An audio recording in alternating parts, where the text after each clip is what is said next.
Untuk seterusnya kita akan membincangkan tentang pembiasan bunyi waktu siang. Pembiasan gelombang bunyi kan, pembiasan gelombang bunyi. Jadi bila waktu siang kita ada matahari, matahari. Jadi matahari akan memanaskan permukaan bumi dan ini menyebabkan udara yang hampir dengan tanah lebih panas daripada udara yang lebih tinggi. Maksudnya di sini kawasan udara yang panas dan di atas ni udara yang sejuk. Jadi di atas ni kita panggil kawasan suhu tinggi dan kawasan suhu rendah, dan kita asingkan mengikut kawasan suhu tinggi dan kawasan suhu rendah. Okey, Jadi apabila suhu tinggi, maksudnya ketumpatan adalah rendah, ketumpatan udara. Kerana suhu tinggi, udara semua semakin menjauh, molekul udara semakin jauh, jadi menyebabkan kepadatan berkurang, jadi ketumpatan udara menjadi rendah.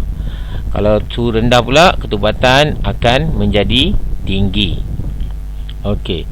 Jadi gelombang yang dihasilkan oleh bunyi loceng ini, gelombang ni bunyi bergerak daripada kawasan ketumpatan rendah, dari sini kawasan ni, ke ketumpatan tinggi. Ketumpatan rendah, ketumpatan tinggi. Apa jadi? Kita tengok punya garis, kita akan lukis garis normal. Sepatutnya gelombang ni akan bergerak mendekati atau menjauhi garis normal.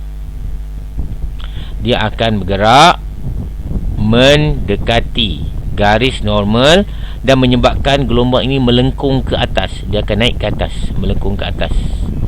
Dan apabila dia melengkung ke atas, ini menyebabkan bunyi semakin kenyaringan bunyi semakin berkurang, atau kita kata amplitudenya berkurang. Okey, seterusnya untuk pembiasan gelombang bunyi pada waktu malam. Waktu malam ada bulan. Okey, waktu tak silap waktu malam ada bulan, ke siang waktu malam.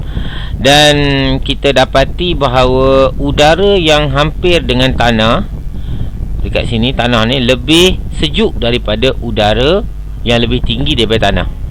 Jadi sini kawasan yang lebih sejuk dan di sini lebih panas. Kerana mungkin darat ni mempunyai muatan haba tentu yang lebih rendah, jadi dia cepat menjadi sejuk. Okey kan? Jadi di bawah suhu rendah, kita suhu rendah, dan di bahagian atasnya suhu tinggi. Atas semua ni suhu tinggi. Jadi kita buat satu sempadan di antara suhu rendah dengan suhu tinggi. Jadi kita tengok sini, berdasarkan ketumpatan, kita dapati bahawa suhu rendah mempunyai ketumpatan yang tinggi dan suhu tinggi mempunyai ketumpatan yang rendah. Macam berkadar songsang lah. Jadi kita tengok kan, gelombang bergerak daripada mana ke mana. Jadi gelombang bergerak pada ketumpatan tinggi ke ketumpatan rendah. Apa dia? Tinggi rendah, lebih kurang je, lebih ke kurang menjauhi garis normal. Ini menyebabkan gelombang bergerak semakin menjauhi garis normal. Okey.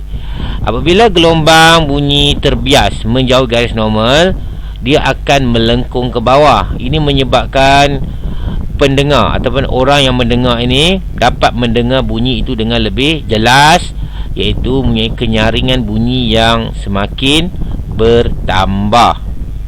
Okey.